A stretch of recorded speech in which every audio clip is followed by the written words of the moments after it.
Assalamualaikum warahmatullahi wabarakatuh.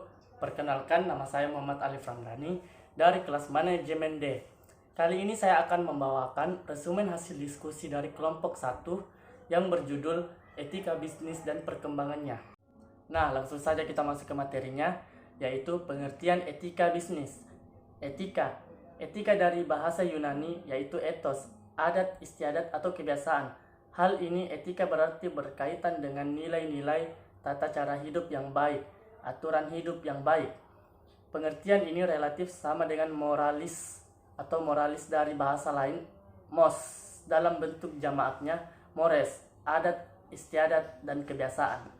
Kesimpulan etika atau moralitas, sistem nilai tentang bagaimana manusia harus hidup baik sebagai manusia yang telah diutusiolonaniskan dalam sebuah adat kebiasaan yang kemudian terwujud dalam pola perilaku konsisten dan berulang dalam kurun waktu yang lama sebagaimana layaknya sebuah kebiasaan.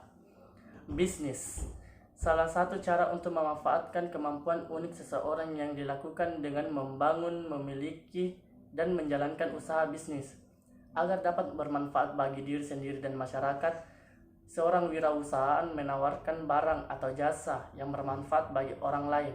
Adapun yang diterima seorang wirausahaan bisa berupa imbalan materi, prestisi, kepuasan, dan lain-lain yang sebanding dengan besarnya manfaat yang diberikan kepada orang lain atau masyarakat. Tahapan etika bisnis. Etika bisnis ini bisa dilakukan dalam 3 tahapan, yaitu sebagai berikut. 1. Tahapan makro. Pada tahapan ini, etika bisnis mempelajari berbagai aspek moral dari sistem ekonomi secara keseluruhan. 2. Tahapan meso atau menengah. Pada tahapan ini, etika bisnis mempelajari persoalan etika yang ada di dalam organisasi. Organisasi dalam hal ini bisa diasosiasikan sebagai organisasi, perubahan, serikat buruh, lembaga konsumen, perhimpunan profesi, dan lain sebagainya. 3. Tahapan mikro. Pada tahapan ini, memutuskan perhatian pada persoalan individual yang berkaitan dengan kegiatan ekonomi atau bisnis. Pada tahapan ini dipelajari tanggung jawab, etis, karyawan dan pemimpinan, prosedur dan konsumen serta investor. Pendekatan etika bisnis. Menurut pendapat yang disampaikan oleh founder SM dan R.A. Wegley dalam artikelnya yang terdapat di Advanced Management Journal tahun 1988, terdapat 3 pendekatan dasar dalam merumuskan tingkah laku etika bisnis, yaitu sebagai berikut.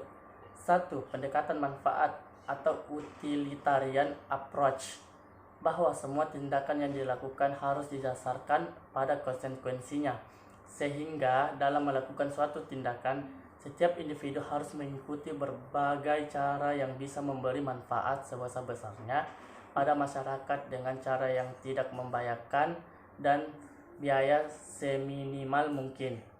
2. Pendekatan hak asasi manusia atau individual rights approach. Setiap orang dalam tindakan dan tidak juga tingkah lakunya mempunyai hak dasar yang harus dihormati. Tapi tindakan dan juga tingkah laku tersebut harus dihindarkan jika diperkirakan akan mengakibatkan terjadi benturan dengan hak orang lain atau melanggar hak orang lain. 3. Pendekatan hak asasi manusia atau individual right approach. Para perancang keputusan memiliki kedudukan yang sama dan bertindak secara adil dalam memberikan suatu pelayanan kepada para pelanggan, baik secara individu atau secara kelompok. Manfaat etika bisnis. Di dalam suatu perusahaan, etika bisnis ini mempunyai peran yang sangat penting. Peranan tersebut yaitu untuk membantu perusahaan yang kuat dan mempunyai daya saing yang tinggi serta memiliki kemampuan dalam menciptakan nilai yang tinggi. Untuk mencapai hal tersebut, semua perlu adanya landasan yang kokoh, yaitu kebiasaan. Dengan adanya etika bisnis, maka hal tersebut bisa diwujudkan dengan mudah. Pada umumnya, hal tersebut dimulai dari perencanaan strategis, organisasi yang baik, sistem prosedur yang transparan dengan didukung oleh budaya perusahaan atau corporate culture yang andal serta penerapan etika bisnis yang konsisten dan konsekuen. Pada prinsipnya, mengaplikasikan dari etika bisnis ini akan selalu menguntungkan bagi perusahaan baik dalam jangka pendek, menengah, ataupun panjang. Hal tersebut disebabkan karena 1.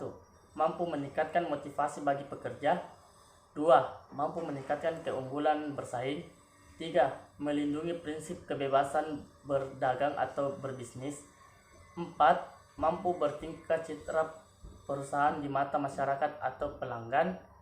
5. Mampu menjunjung nilai moral berbagai pihak yang terlibat di dalam perusahaan. Sekian itu dari materi saya. Wassalamualaikum warahmatullahi wabarakatuh.